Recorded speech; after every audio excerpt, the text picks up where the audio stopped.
پیشرفت تو زندگی، پدر و مادر پولدار، ازدواج خوب، پدر و مادر پولدار، دعانویس خوب، ترفیع رتبه، پاچه‌خواری، بس بودن به بالا بالایی‌ها.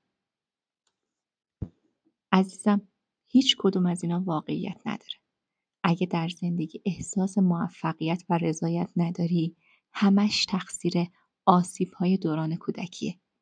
اگه میخوای بیشتر در موردش بدونی و ناجی زندگی خودت باشی، حتما تا انتهای ویدیو با من باش. الو، سلام مینا، خوبی؟ مرسی. آره، رسیدم خونه. لحظه حوصله‌ام سر رفت، گفتم که بهت زنگ بزنم. آره، میدونم که 1 ساعت پیش با هم بودیم. باشه، باز اگه کار داری من قطع میکنم. باشه برو به کارات برس. باشه، خداحافظ. سلام ماما، خوبی؟ چیکار میکنی؟ بابا چطوره؟ میلاد چطوره؟ خوبین همه؟ باشه. از عمه چه خبر؟ رفتی خونه مامان بزرگ؟ باشه مامان، برو حالشو بپرس دیگه. باشه. آره. باشه، بس همه خوبی؟ اوکی، باش. از سر کار اومدم بیرون، بهتون سر میزنم. باشه، خداحافظ. وای امروز چقدر کار دارم. مهمون ساعت 2 میرسم، منم هیچ کاری نکردم. جانم نسرین، مرسی قربونت. آره خونم، مهمون دارم. قربونت. میخوای بری بازار؟ نگین رو نگه دارم؟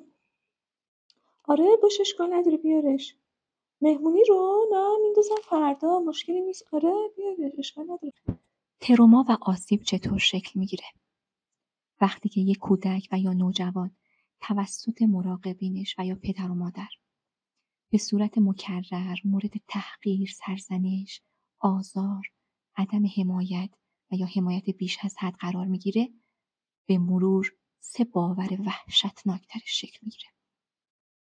باور شماره 1: من بی ارزشم. یعنی اینکه من حقم هر بلایی سرم بیاد. باور شماره 2: من ناتوانم. من عرضه انجام هیچ کاری رو ندارم. باور شماره 3: من دوست داشتنی نیستم. یعنی هیچ کس منو دوست نداره. و به مرور که کودک با این باورهای وحشتناک بزرگ میشه، دیگه خودش رو نمیتونه جدا از این باورها تصور کنه و در هر موقعیتی خودش رو دوست نداشتنی، ناتوان و غیر ارزشمند بررسی میکنه. ولی ذهن میاد به صورت اتوماتیک 3 روش مقابله‌ای در برابر این باورها رو در خودش شکل میگیره.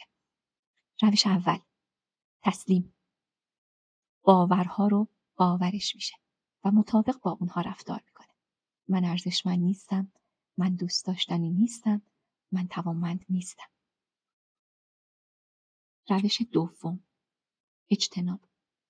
یعنی شخص از قرار گرفتن در موقعیت‌هایی که احساس ارزشمندی، توانمندی و دوست داشتنی بودنش زیر سوال بره، از اونها اجتناب میکنه.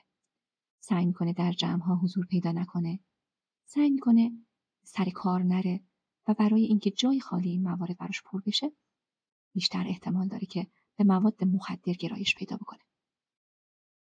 راه حل سوم: جبران افراطی. یعنی برای اینکه ثابت کنه که ارزشمنده، ارزشمندی اطرافیان رو زیر سوال میبره.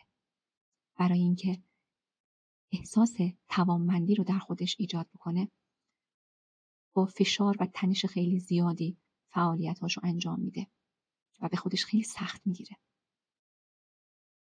و برای اینکه دوست داشتنی بودن خودش رو ثابت بکنه، سعی میکنه که کنترل افراطی روی اطرافیانش داشته باشه. اینها فقط چند نمونه از این مثالها برای روش‌های مقابله‌ای بودن. در جلسات آتی حتما مثالهای بیشتر و ملموس‌تری رو براتون خواهم زد.